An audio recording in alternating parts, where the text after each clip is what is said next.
So I've tried a couple of different ways to create a flexible band around a character's legs. Um, the first method I tried was, of course, just rigging it as a skirt. That works pretty well. And the second method was a pure physics method. So to rig it as a skirt, what I did is I added a hoop to my scene from the 3D props and then scaled it till it fit the character's legs. Then I sent it over to then I did a right click attach on it. So when you have something, um, come on, when you have something um, in your scene, a prop, then you can. Whoops, that's not gonna let me do it. Let me do it on this one. So then you can right click and attach and then click on the bone you want it attached to. And in this case, I attached it to the character's pelvis and sent it to CC3. So then over in CC3, I had the character with that, same accessory. And then I could just go to the transfer the skin weights and select the dress. And that will give it a nice even spread between the two legs. And so I applied that.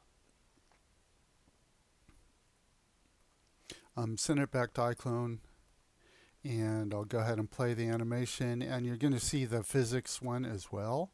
The physics one is just the prop. It's not attached to the character at all. And I've added some additional physics blocks so it won't slide up and down her legs. But anyway, so if I play these, you'll see how they both kind of move. You'll see the physics one collapses quite a bit because it just doesn't have any internal structure, and it is a hollow tube that's just collapsing on itself. So it would be better served if it were just a single layer of mesh.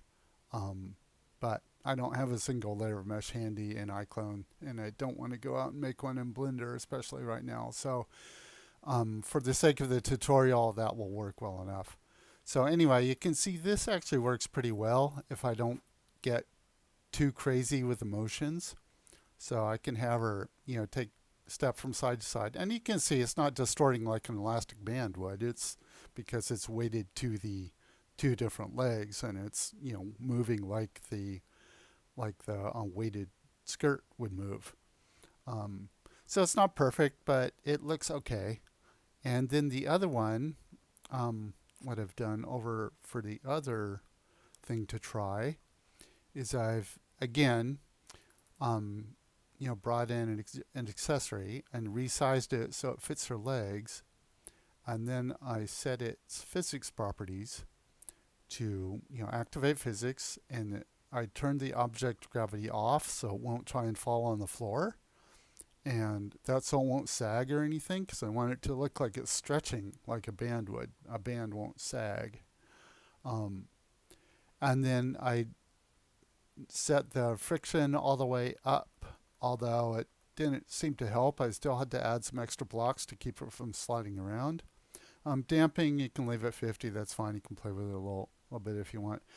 The sliders don't really matter. I set them all to 0, but you can leave them up high. The solver frequency, the lower the solver frequency, the kind of more stretchy and like jelly like the cloth will be, and the higher it is, the more kind of like cloth it will be. And it has a range of 60 to 600. So I find everything works about the same for this application. Um, in fact, that actually popped off, so I'd recommend keeping it lower in this case.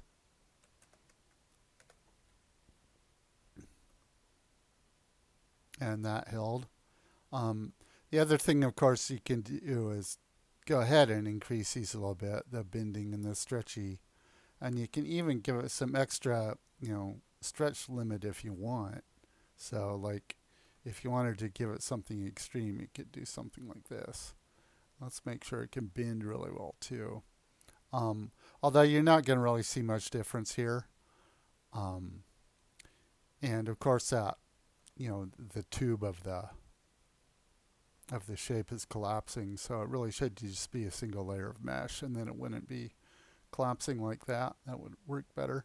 Um, but the important thing I had to do to hold it in place, because it was kind of sliding up and down her legs depending on the angle of her legs, because if her legs kind of made a triangle upwards, then it would actually slide up her leg, even with the friction at at 100%. So what I did is I selected the character and I went into the collision shapes. Um, and it's just telling me that I should use fewer collision shapes because I've added some extras. If you use more than 16, you'll get a warning. So you can turn off the extras, like I don't need the head on here, obviously. So I could, just deactivate that one. Don't need the neck, and deactivate that, etc., etc. So, but the important things are on the legs. So what I did is I went ahead and created a new shape, and let me select the one. So let's see, I'll start with the first one, and I create a new shape, and it will create a duplicate of the existing shape. And then what I did is I came down here and set it to be a box instead. And then I scaled it using my gizmo tools and made it the right size box to fit right above it. And you can see where I already have two boxes in here. And so I did that. And then I duplicated that to make another one. And then I moved that down below.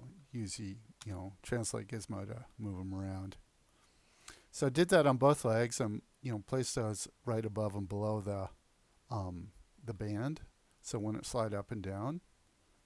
Now I'm going to get rid of both of those I just made because I already have some in here.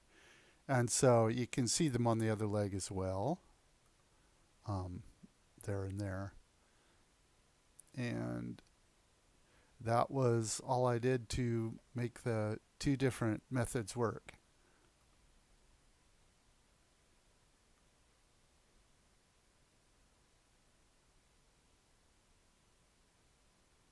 Okay, hope that's helpful in some way.